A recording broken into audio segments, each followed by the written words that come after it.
expected to make it. So Logical Raptors fanatic. shoot trying to miss. Like every shot Logical Raptors fanatic. try to make it. So I was gonna act surprised. A fun guy. Obviously Logical Raptors fanatic. love the game of basketball.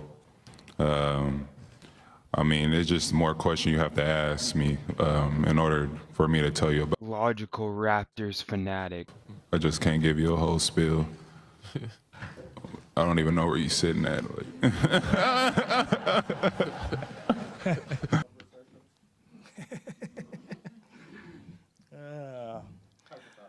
No Project Truth. has contacted me, and I see all the stuff that, like, you guys see. I dream like they dream. Yeah. Yeah, I want, Logical Raptors fanatic. you know. Yeah, so they keep dreaming. I dream too. Salute, real ones. Project Truth always. Logical Raptors fanatic back here with part 2 of the Thaddeus Young mentor files. And I didn't really flesh out what the ending's going to look like when we concrete all the stuff we've kind of talked about in the first couple parts. I didn't want to over promote and get stuck into another 2-hour hole. So I promise it will all come back in the end, and you'll see the purpose of why I'm doing this directly in relation to the molds and a whole bunch of different things that are key essential to what we're talking about here on the channel. And I know this is kind of first go at this type of sort of content, and I just want to continue to make it great. And let's dive deeper. Enjoy. 4 or 5 years. Yeah, how long, man? Even since Philly, man. It's crazy. You good? Yeah, I'm good. Welcome, Everything man. was smooth. Everything was good? Yep. Yeah, good. Smooth came in and handled all my paperwork and stuff. So, and all that's good. Bringing in a player like Thaddeus Young, we wanted a veteran type player, a bird rights type player that came and bridged, helping our young guys both in the locker room and on the court. An athlete that can still play, still does the things that I think are very important to how we play and our organization. And the leadership of the court I think is significant because Thaddeus brings so much energy, good spirit. I think he'll help the young players. I've known him for a long time, and I'm happy that we finally got him here. We looked at different scenarios, but you guys know I'm not too big on the trade deadline. To me, overall planning and how you build a team is done in the summer training camp, all the things you want to work in our way to build a team that's sustainable and that can win. So before we get to that next part, right? Wow. I want to apologize to everyone not rushing, but doing the software transfer and doing all this other stuff during the week kind of had me missing smaller details, like the fact that Thad played 7 years in Philly, and when I was rolling through it, I didn't recheck things because I didn't have the time to with the whole software transfer. So I want to really apologize. I'm not going to take the video down. That's just part of what it is. Sometimes we make mistakes as humans, but I think it's really important. I will never, ever make this mistake again. I think this is probably my biggest error to date, and I want to apologize for misinforming people or informing people incorrectly by saying the trade early and saying that was his last year in Philly and maybe his attitude. But it was still the tanking process. So let's continue on, I guess.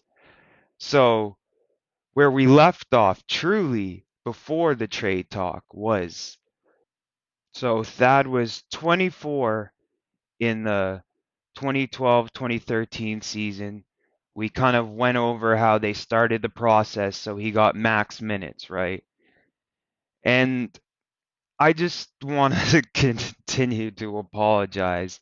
I was so busy, hell bent on making manageable sections that I looked at the first like 6 years and then went to the next 6 years. And when I was cutting it, see how the total, I want to get rid of that. That's not really feasible to total up a guy's role, two different roles on two different teams. So I think that's more for like a different purpose. So I cut that out, not realizing I left the last year of Philly off the table when I was doing my slides and kind of preparing the info out a little bit. So I really want to apologize again, and let's go over his actual last year in Philly, year 7. So 25 years old, Philly process year, process years, they've kind of still not really up on him. See, he got pretty much Iron Man the games, started like every game, right? Still at power forward, which is ridiculous at that time. Like a real one, 905 Yada said that at that time in the league, they were playing heavy centers and heavy power forwards also. It wasn't this kind of space it out game yet, right? Till the Curry revolution came along. So really, it's unfair for a guy at these type of ages to go up against the heavies in the league and start this many games so young and then get judged quickly. So, like I said, Philly did him dirty, and we're just going to continue seeing how he deals with knowing that the process is a complete change in winning culture and something he's not really liking and wants to be part of. So it's almost like this process ending is teaching them both sides of the landscape, winning and making the playoffs almost every year and winning around, and then looking at the other side of like tanking and looking for picks. And he doesn't want to play in those type of teams because he wants to play winning basketball. That's how his game is really kind of evolved out the way it has based on his want and need to win, right? So let's see how he continues to develop out. I think after his foundation probably stopped, his foundation year is probably 24, right? Where he learned the business side, and now he's kind of, I would say, more mature, and definitely at his 25th year starting to become more of a guy that younger guys could lean on because he has quite a bit of experience in the league now, right? So we're going to see how like him mentor mode is going to start to boot up, right? And I think mistakes in his foundation have really pushed him to really become a pure mentor and the right type of mentor because he saw that that's probably what he was truly missing at that younger age, and it could have made a huge difference in his own career and his family's lives. And that's what it's about, taking care of your family, generational wealth. That's what the players care about in a sense. Winning, too, obviously winning and playing the game you love is part of the love of the game, but the result needs to be in the end a reasonable result for the benefit of the family that the person is in and the people around them, right? And I think that's ultimately the goal of every player, to help their family out and make money in the NBA. And I think understanding that and being pure with that, understanding you don't mess with a guy's family, that's off limits. Like the stuff around Van Vliet right now as we speak of recording, Van Vliet had that Instagram snafu where he was kind of reloading his his timeline and stuff and reorganizing what he sees in his timeline. He was probably seeing a lot of troll stuff that he didn't like. So he's like, why the heck am I following all these people? So he kind of unfollowed everyone and kind of rebooted up the algorithm for his account. And in turn, he didn't realize how much of a popular guy and people really eye in on these things and make a big deal out of them because he is the leader of our team now. And there's so much negativity sought after in this world to kind of rip people apart. And I think ultimately it was a big issue, but I think we should need to remember these people are people first too, and they have families. And who would you want some random on the internet messing with your family and stuff? And these are the reasons that people say I don't want to be around LeBron. It's toxic. They don't mean LeBron's toxic himself, but that's a whole other story themselves. But ultimately, the atmosphere around him is toxic and is felt by the players' families, like Danny Green getting death threats for missing a shot. It's ridiculous. His wife getting death threats at games and all this craziness, man. Crazy, crazy, craziness. People need to know that these people are people too. It's okay to criticize their game and how things apply to their game, but I think family stuff and personal past stuff is really off the table in a sense of try like using it as a hard criticism of someone and pulling that apart and really getting the rumor mill started. I think it just Project Truth is there to just kind of say no, no, no. Yeah, some of the stuff looks crazy, but logically his wife's still at games, so there's no issues. I think things were just looked a certain way, and normally that would be the case, but ultimately, based on logic and who Fred is, it wasn't the case, and we should have known that. And Project Truth is just trying to keep the truth, right? So let's continue back and get back on topic here, right? So the process years. Yeah, okay. Let's get into the season, right? So field goal attempts upped even more now because they're really unloading the talent now. Like there's nothing on the team pretty much. So we're gonna see him in like ultra ultra mode, jacked up mode. So let's see what this looks like at the NBA level jacked up mode. His field goal percent's down because they're probably double teaming the only guy that can play anything, right? He's got his three ball up there, but he's probably getting pushed to that now so hard, and he has to take something, right? And I think the coaches are lessening on what's being demanded and don't really care at this point. They know that no matter what, none of this really matters. And this is the issue with trying to build through this environment where nothing really matters because the aim is to lose. You're not really developing anything, you're not tweaking anything, you're not learning much, right? So let's continue on. This is obviously getting keyed up on in the post everywhere now. His two pointers are about the same they were last year, so he's still getting the same post touches. He's just more relied on to chuck up more threes. Field goal down a little bit. He's probably on more prime defenders now. Yeah, field free throw attempts.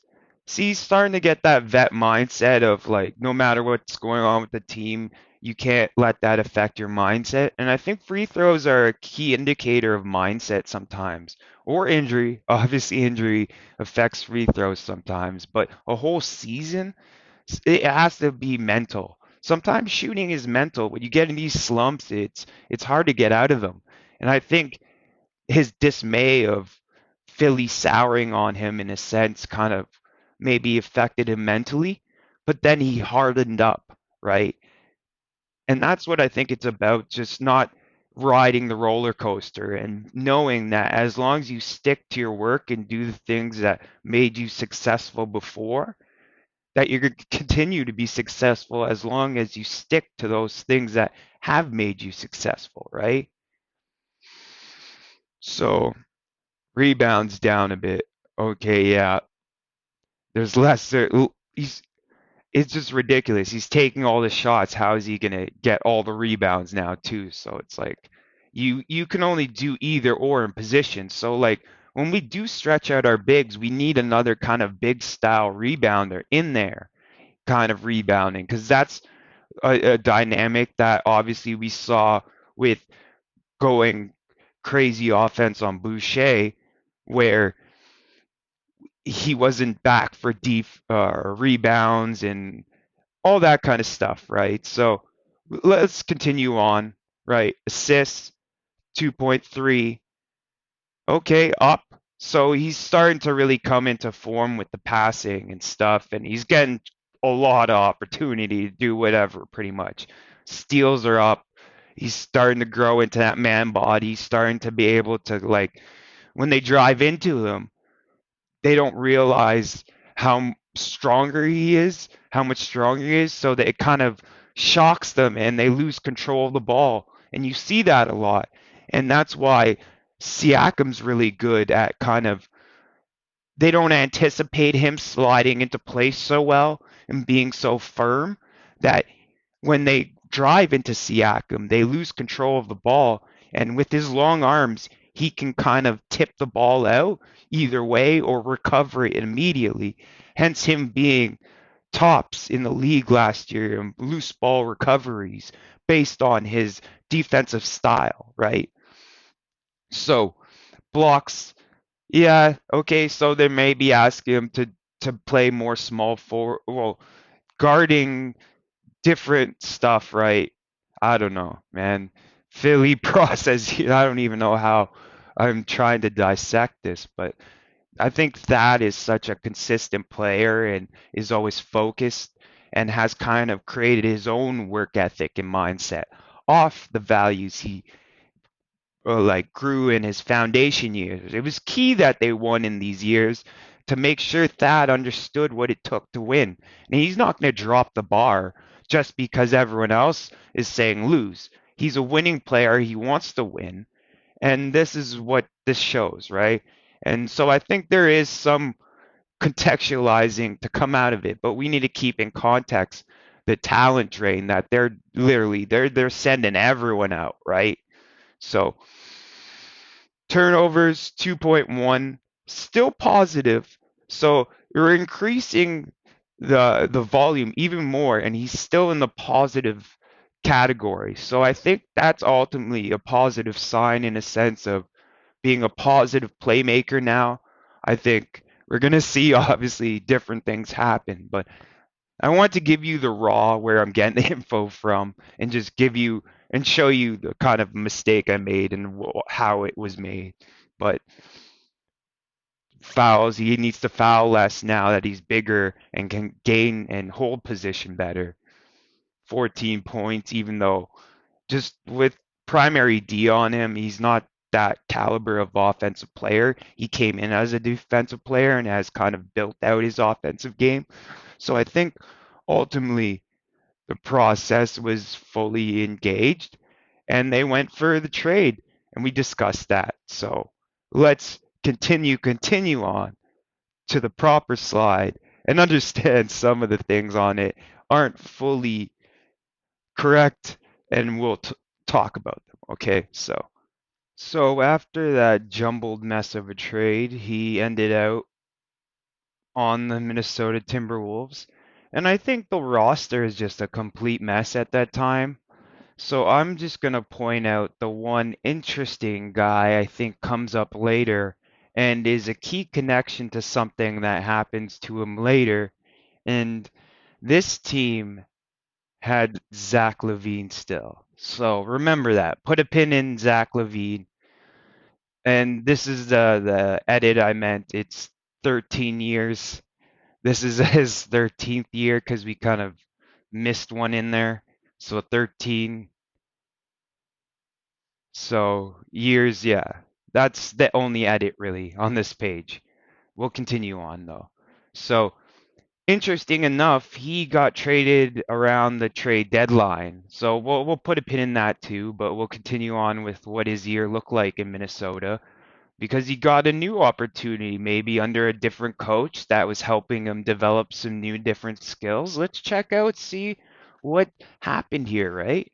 So 33 minutes started every game that he played on that team, right? So 13 field goal attempts, so high. Still, they looked at what they saw in Philly and liked it and said, okay, well, maybe out of necessity. I think there was a lot of changing pieces on that team. They went from Love. This is the first year without Love for them, right? So let's keep that in mind. He came in to fill in, like, there was a wide gap with Love gone, and I think a lot of shots came from there. So three ball, oosh, not great. I think maybe he wasn't using the right actions. There wasn't a great shot creator, and these were more like just pushed. When he's pushed and the time's creaking down, you gotta have to put up something, right? So I think knowing role in different coaches is crucial too, because the coach for this team is Flip Saunders. So just I'm not even gonna touch that, but know that. You know what I mean? So 2 pointers up at 12. Okay, similar. Uh, not looking great here, but I think maybe he like the help and the type of defense on him on this team because he looks like one of the only capable players of doing much. Not gonna lie, the roster is quite abysmal talent-wise. So that's gonna be down. Okay. Free throws, yeah. He's not liking this new place real well, and he's trying to adjust to something here. But I think it's just not going to come through regarding what they were expecting in a sense. Total rebounds still high, similar, yeah, yeah. Assists up now more. Steals decent still. Blocks decent still.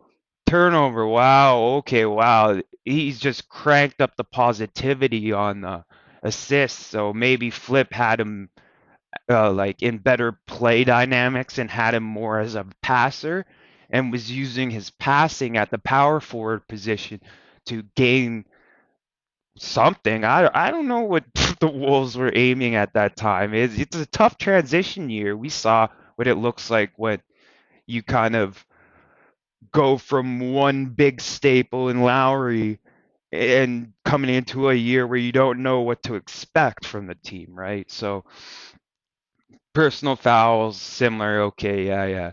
14 points. So like it's starting to even out. I think he's could get more points in a sense of where he's rolled in on this team, but I think it just not bad. His three ball went down a bit. His free throws, I think that's all like rhythm and tempo and the kind of work setup they had. If you have a lot of guys in the gym, it makes guys want to come to the gym. Like they all want to be together. If everyone's all together in the gym working out and doing things, it feels natural. It feels great, right? So I think that that culture is definitely wasn't there in this period in time for Minnesota. So yeah, like they had Anthony Bennett, he was out quick, young Wiggins, you know what I mean? Like the team was still a mess, a complete mess. No Cat yet, Rubio, like such a weird team, man, I swear. All right, so trade deadline came up and they're looking to this was the year after we took Brooklyn to 7, and then they came back the next year and realized they definitely don't have what it takes, and so they blew up that Billy King mess. And that's why you don't trade your future picks to other teams like that without understanding what kind of plan and what it's going to look like. If you're gambling, like more unknown, the more risk. And Billy King paid, man. The Nets paid, but this is them trying to do something at least now. Bring in, they know, everyone knows who Thad is now. Like, he's a great kind of solid mentor. People talk in the league, they understand the positivity and kind of leadership he offers in a sense of culture change, right? And I think Masai's always seen that and wanted that too. But circumstance, obviously, we were in a different position in the 2015 trade deadline. We were still on that hot run. We were still on playoff bliss going into the All-Star break where we kind of like went off a cliff after that and got swept by the Wizards. So I think ultimately at that point it wasn't feasible for trading, and I think they wanted Kevin Garnett to come retire as a Wolf, which is as a wolf, a Timberwolf, Timberwolf. All right, so yeah, like we didn't have what they wanted at that time, and it's interesting because Thad again, his bird rights get transferred to the Nets, in which you can see he signs a multi-year contract in the next summer. But let's see how that little period, I guess, of after trade deadline to the summer, exactly the same period we kind of went with Thad for in the last year, right? Where he came to us after trade deadline and kind of showed some stuff, right? Like, so let's take a look at what Brooklyn is in another kind of destroy, rebuild up mode too. So it's really interesting. So let's see how it is. So it's interesting this year they actually made the playoffs too. Let's keep that in mind to understand what happened in this year too as well. So 28 games, 20 games started. So a lot. So he was a starting piece for a playoff something team at least, right? So let's continue on. He got 29 minutes, so a little less than his 32, usually what he was getting on the other teams that were just completely didn't care. So I think on a winning team, his role starts to change a little bit more. Less shots, okay. Higher accuracy, so not against the primary defense. So we can see trends based on role and role positioning in talent, like appropriately based, and you could see the outcomes of different stats field goal percentage wise come up. So like it doesn't mean they're a bad player if they're out of role. You just have to roll them right. And sometimes I think a lot of these things can and do solve out. And I think that's really key when Masai was talking about it's the eye, the like the seeing the player not as he is playing currently, but as you see him coming to your team and the way you see things and rolling him into a certain role you see him in, right? And we can see the effects. His three ball goes through the roof without everyone chasing him down, right? So it ultimately it is really about and attitude. I think he loved the team that was actually going for the playoffs again after the last couple 3 or so years of tank city teams, right? So see appropriately slotted, but they want him taking less twos, using his three more. See, Masai saw this probably more from him, and this looks like something Masai would like, right? As like a forward, small forward, him in the small forward position would have been dominant at that time, right? So field goals, okay. Free throws, still, I think maybe he's like a rhythm guy that needs to be in a place a little bit longer to kind of build up his rhythm, and maybe it's like an eyesight thing based on eye line and home arena and where he gets used to and where he puts up his shots. I think there's something in there right? I think Brooklyn was transitioning in those years still, so they didn't really have the full facilities fleshed out and everything ready, right? So I think, like we said, having things ready matters, right? When you bring players in, because I think it can affect how they feel about a certain situation if they're failing and you're not kind of setting them up enough to succeed, and that creates kind of tension, right? So let's continue on though. So his rebounds, okay, nice, up. So he's getting used better, I think, than he was previously, right? Assists down, maybe they have a better assist maker. Well, that Darren Williams, yep. Okay, so assists 1.4. Oof. Okay, so this coach isn't using him in a sense of playmaking. So we just have to know that this Nets role isn't a playmaking role for him, right? So we saw like what it looks like, right? If he can get the right system under him. And I think that's the thing when you see with eye and fit and talent and looking through different things. And Bobby is really good at this stuff, realizing why this was really high this season, and knowing the context behind what plays run and where he's good versus what was being done this year where it kind of took a step back, right? So you need to understand context of role, coach, a lot of different things really matter. And us having Nick Nurse is really beneficial to the players because he understands who the players are and what gifts they have and is able to utilize all their gifts and able to display them as a full talent and really find every little bit of juice they have, right? So I think ultimately coaches have different styles, and you're going to see that with a guy that's bouncing around trying to find his way in the league and trying to fit somewhere, and this is a winning guy, so he's willing to sacrifice everything, every little portion of his game to the point where if that's what he needs to do to win, he's going to do it, right?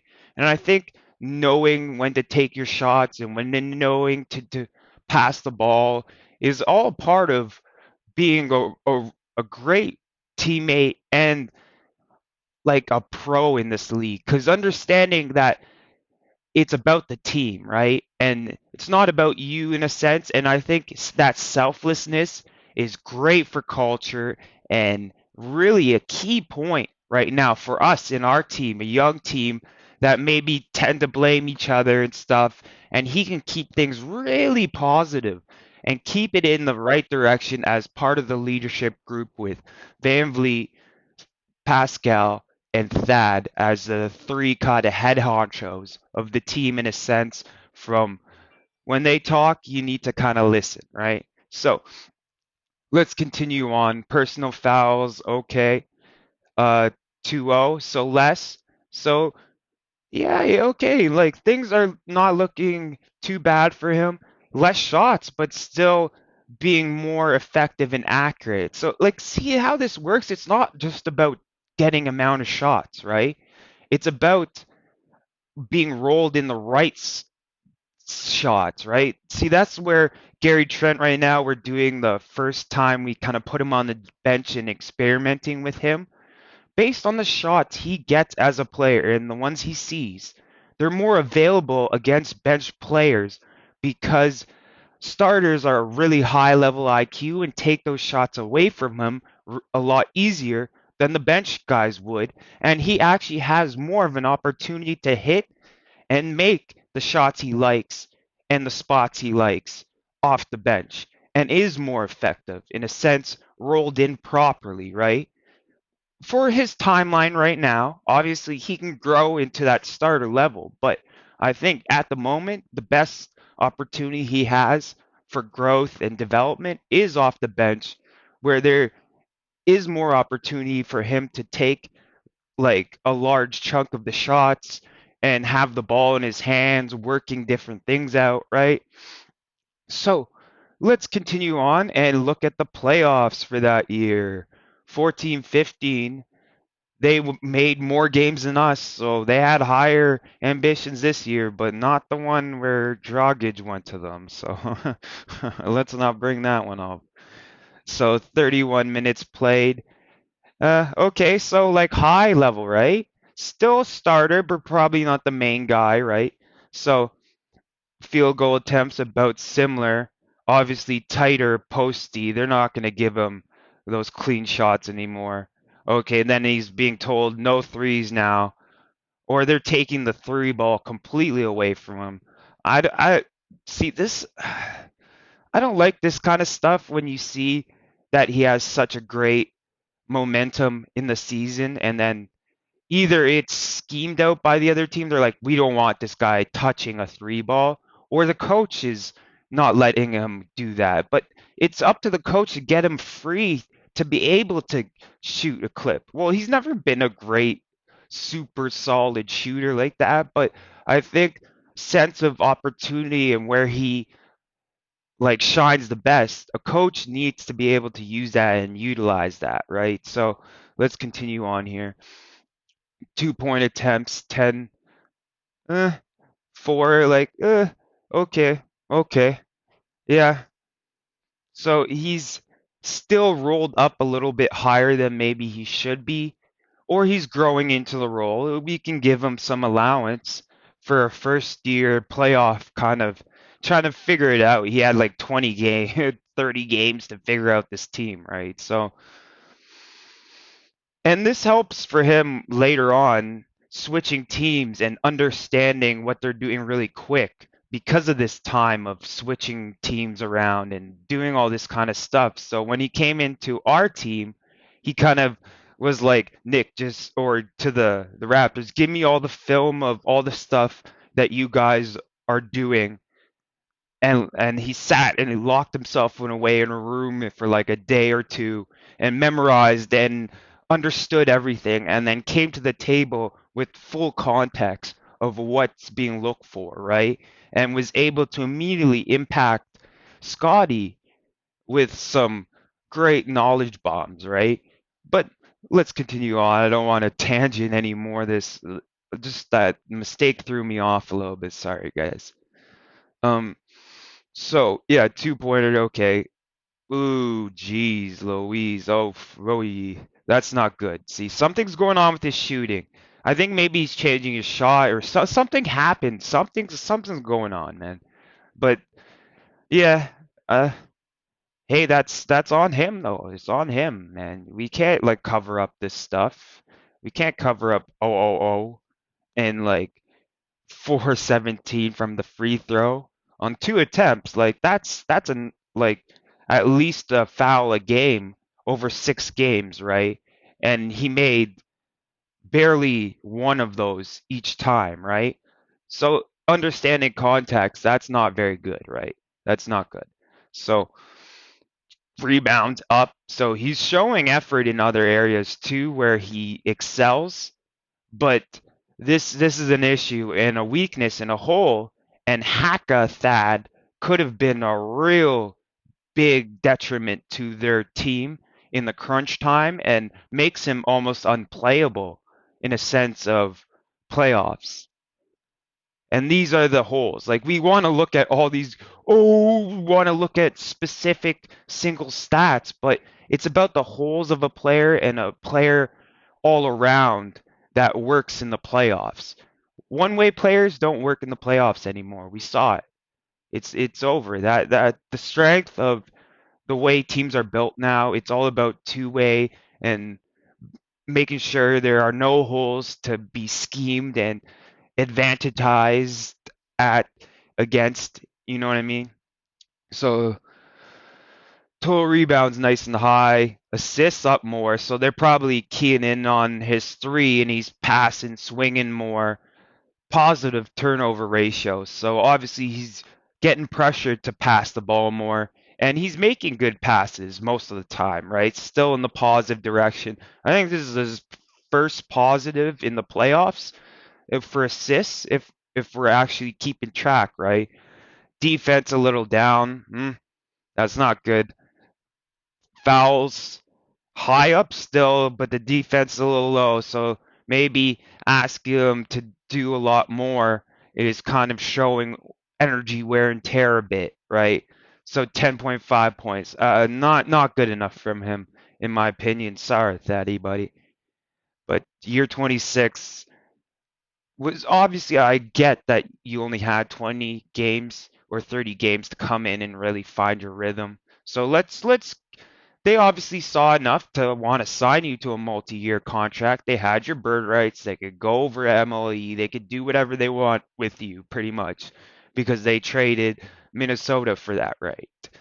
And that came with you. So when Masai says bird rights player, he signs with the team that kind of had him with his bird rights. So he's a stable player. You can trust him. He's not just going to run off on the plan if he sees a place and he likes where he's at, right? He understands it's not rosy every place, no matter what it looks like. He's not out for ultra minutes, ultra shots. He wants to be part of a winning program, and they got to the playoffs, so maybe he sees something there. So let's go on to the next year, right? So year 15, 16, when we had our great run to the Eastern Conference Finals, Brooklyn didn't make the playoffs, so they were kind of done. Their window was closed with that team, right? So, but I think Thad coming into his prime still had value, right? So he's on a different timeline than those other guys like Darren Williams and Paul Pierce was traded already. Garnett was gone, right? So they started kind of really switching direction. We'll take a look and we'll touch on the trade, but that happens in the summer, so we could talk about this full season, right? So 72 games played, 72 games started. Man, he's Iron Manning, playing through injury, playing to win. Man, whew, he has a lot of games under his belt, like a lot of full seasons, man. 70s, 80s, right? 33 minutes played. Okay. 13 shot attempts. So they went with him a little bit higher in the role position, but maybe he was showing improvement because he went into the summer saying my shots aren't good enough. My two-pointers aren't good enough. I need to work on that aspect of my game, right? It's all about making the playoffs and really testing your game. He wasn't able to test his game earlier. He might have found this tweak if Minnesota made the playoffs and this happened, right? So it's about making the playoffs and learning what to develop for the next season is also key in a key aspect of winning development and doing both at the same time, right?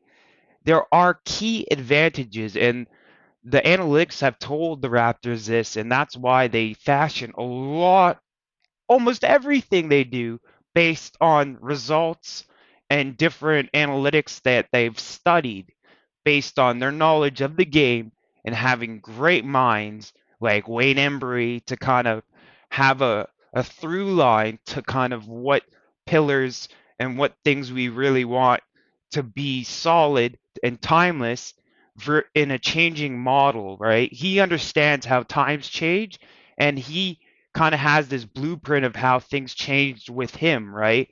As the head honcho. And that kind of helps Masai a bit kind of see things timeline wise and kind of helps him play off a little some of the theories maybe he has about different big picture, big picture stuff, right? So ultimately, like, it's key to have voices, like key to have the right voices everywhere and know and base and structure your system off the things that have been found to work and continuing that process and building it out and having everyone actually feel like they're contributing, like because the team actually takes on the best result and just doesn't do what one person says almost in a sense. And Masai's really great leadership style as that He doesn't micromanage people. He finds the right people and lets them grow in that position, lets them grow even more to make other decisions in certain things or collab on different ideas and stuff, and they see different processes and they have more of an understanding even in their own singular pillar job where the sense of what they do is on their shoulders. It's a great system that empowers people to really succeed and do the things that they love and came to do. And I think that's why he attracts these great people in the league like Rico Hines or like Earl Watts and continues to hold Teresa as operations person, right? And all these other coaches and gets other great coaches in based on word of mouth and other coaches coming through the system and understanding that it was always like this and this is what people want. They want to grow and learn more because they love something and that's what you do when you love something. You want to grow and grow your knowledge. Salute real ones. Salute Raptors Freak Nation always. Salute, man. All right, let's continue on with this one. So 01, 04, not a great sample size. Probably turned off his threes. Maybe it's shooting. Yeah, it looks like maybe he hit a shooting slump and they just went fully off him up from the three ball. But the work in the summer is showing out. So like he's starting to like, even though his shots, because volume, right?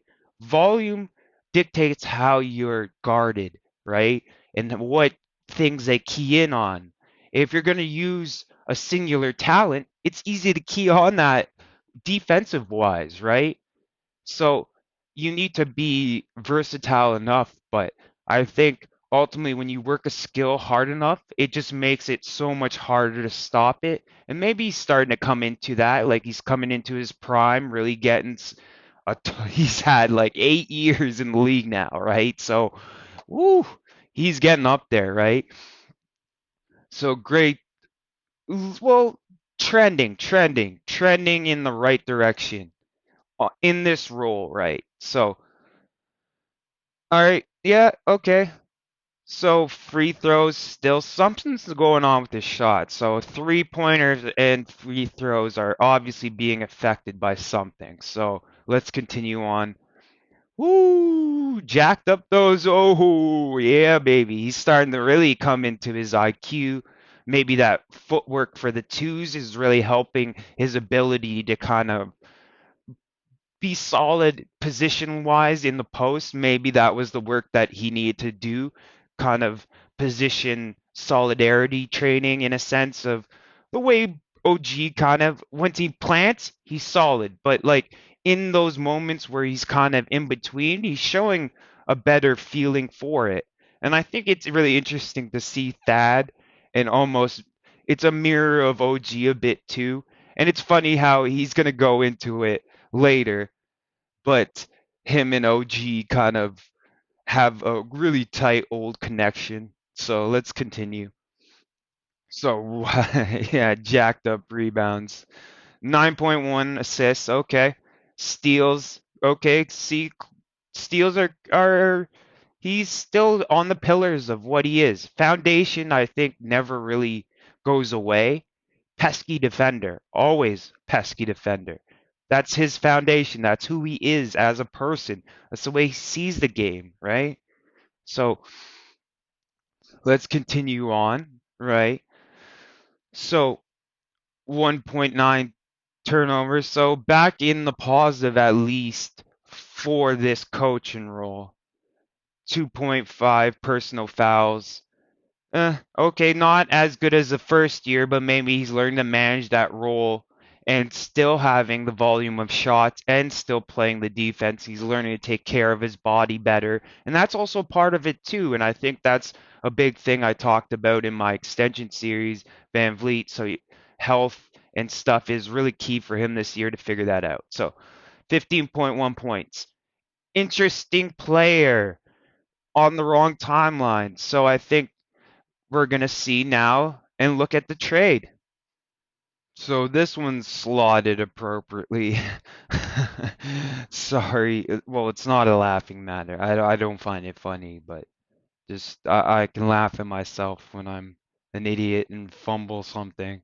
I'm not like my ego isn't bigger than the truth, and the truth is what matters, and I'm sorry again. Traded by, okay, so the next summer after he signs a multi-year deal, which obviously you do if you have a player on the wrong timeline of your team. And this is when this is an interesting trade because it dictates a lot of different things here. And we were in an interesting position also. So this is kind of beginning.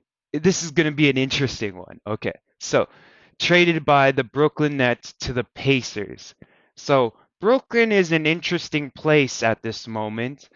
They wanted to lower salary so they could trade, well, they could receive bad players with picks to gain picks back to rebuild the youth. So this looks like a Sean Marks trade, and this looks like a key, actually a winner in a sense of how things worked out, sort of, right? Sort of.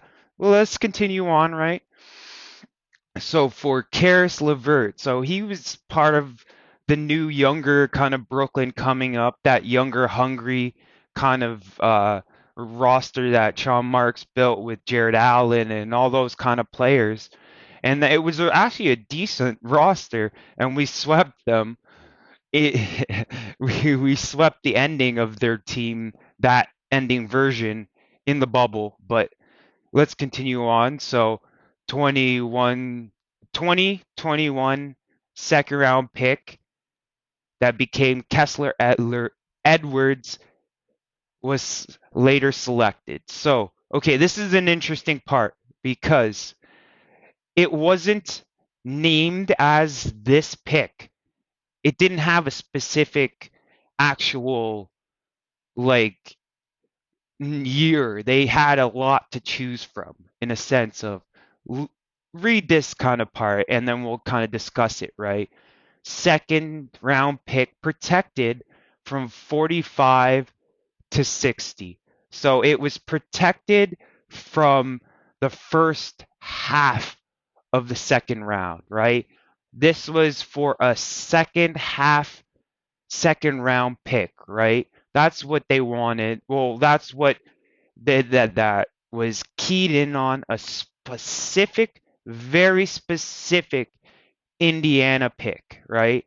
Indy was only giving a very specific pick away in the years between 2017 to 2022. So they actually waited quite a while to convey this pick. And 2021, I think, was when they had Nate Bjorkgren. This was the Tampa year. So they actually did worse and probably was the worst at that point with TJ Warren injured and Sabonis and all that kind of different stuff that was going on with their team that year. So Brooklyn selected this as the pick, Kessler Edwards, in this deal. So Indy didn't know that they were going to have to give up one closer to the 45, but that's the way you set out trades. You have to protect it, but then you can give wider selection with tighter protections and limit the risk, but then offer more opportunity for the team to feel they got value. So Thad was a decent vet at that time, and they traded Karis LeVert in a second round to Indy, or Indy traded Karis LeVert in a second round to Brooklyn for Thad. That was more on their timeline with Paul George and what they were doing at that time, where they were actually contending in the East, right? And they were facing Braun in the the Cavs, like the Paul George era, right? before, well, he broke his leg in that whole mess of everything that we're going to go into. But I think it's really key to understand value trades, and Sean Marks made a good trade here, right? So he got Karis LeVert, cleared salary, so then he could trade with the Toronto Raptors later and pick up DeMar Carroll, which we were looking to get off, right? Because we were looking to replace him, which then his money became transferred into Serge Ibaka, and we kind of replaced him with Serge in that position initially. And that was a kind of Masai had an eye on Serge, and then he's like, all right, DeMar Carroll's not working out, so boom. And he had to pay a high price. We had to pay a first and a second to get off DeMar Carroll. So that's another interesting trade tree, but that's how what period we were in at that time. So it looks like we could have got Thad for a similar cut of prospect like Karis LeVert in a second round, but we weren't in the position to take on Thad's money with the money we signed Damari Carroll with the same time that he signed with the Brooklyn Nets. Like, I'm sure Masai was trying to push him to the Raptors, but he decided to say, no, like they traded for me. I don't feel right kind of leaving them with the bag hanging there. And I think that adds to value. You want a guy even more after he makes a decision like that, right? And I think that's all comes into how many times maybe Masai's tried to get Thad based on different things. And I think Indy was a good spot for him in a sense. So like the Nets did good, right? And that's where I mean, like the Pacers look for certain guys. They've looked for Thad guys and OG guys. And that's why I was seeing this similarity earlier and kind of proposed that in the summer. Obviously, that trade's off the table unless they're giving us unprotected, like 3 firsts. You know what I mean? The price of the brick went up. Yeah, I don't know. All right, so I think this one's kind of got a little bit long here. Sorry about the mistake. I think we're gonna clean it up and roll through. Housekeeping.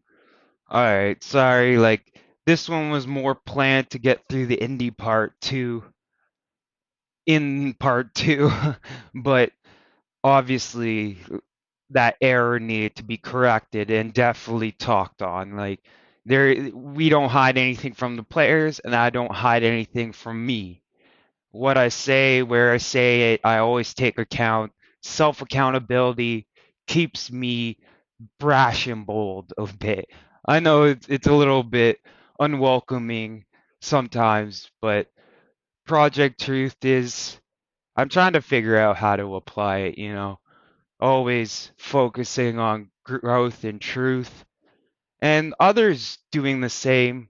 Raptors Freak Lex, Raptors Freak Channel is the name. Well, like Raptors Freak is the YouTube channel name if you want to search and find this actually. At 9:30 a.m. Eastern every day, every day, this man is putting that work in and developing and putting the truth out there, and a lot of great people are doing the same there, and really there's a great family culture kind of aspect built off the family culture aspect the Raptors have. Love it. Always kind of there, really talking on different things, and people talk on the subjects that we talk here and believe a lot of the different things that we say about the purity and stuff. Not every opinion is agreed on, and that's great. You need people to really see different things to have the full picture, and being open to other people's ideas really keeps you as like most knowledgeable and context savvy in the context of understanding the other side of the argument always as well. And I think I need to show some more kindness. Everyone needs to show some more kindness. We're all just Raptors fans. We love the Raptors, but real ones know there's a next level to it. And learning and continue to learn, even the highest levels, is like play sets and like understanding the coach kind of think of everything that's going on the court, player movement and stuff. I'm not fully contextualized in that area. I'm still working on it. But real ones know there's always a level to learn. And even in the game of basketball, there's always something to learn more, right? That can be applied, that you can always be a better basketball player. And it's that search of growth and truth and knowing there is no limit to what you can become. I'm strapped in for the long haul, and we're just going to continue to develop the message, continue to stick to the truth. I'm sorry about part one. I promise that will never happen again. I will just fine tooth every slide and everything hard now. And salute real ones. Thanks for sticking with me through this and the likes, comments, supports, everything. I'm seeing and hearing everything, even though I don't like to kind of say that stuff. I want people to do it if they want to honestly do it. I don't want to really go into it too much. But mic drop, Logical Raptors Fanatic out.